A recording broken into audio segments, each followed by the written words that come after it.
വചനം നന്ദി നിറഞ്ഞ ഹൃദയത്തോടെ കേൾക്കുന്ന വചനം എഫേസ്യസുകാർക്ക് എഴുതിയ ലേഖനം 3-ാം അധ്യായം 20-ാമത്തെ വാക്യമാണ്.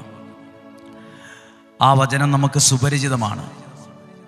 നമ്മിൽ പ്രവർത്തിക്കുന്ന ശക്തിയാൽ നാം ചോദിക്കുന്നതിലും ആഗ്രഹിക്കുന്നതിലും വളരെ കൂടുതൽ ചെയ്തു തരാൻ കഴിയുന്ന, അതാണ് 20-ാമത്തെ വാക്യം.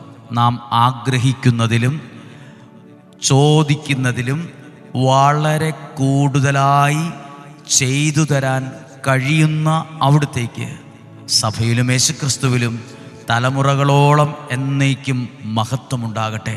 നമുക്ക് എഴുതിയിരിക്കുന്നത് ചെയ്തു തരാൻ കഴിയുന്ന, ചോദിക്കുന്നതിലും നനയ്ക്കുന്നതിലും എന്ന് പറഞ്ഞാൽ നാം ചോദിക്കുന്നതിലും ആഗ്രഹിക്കുന്നതിലും അധികമായി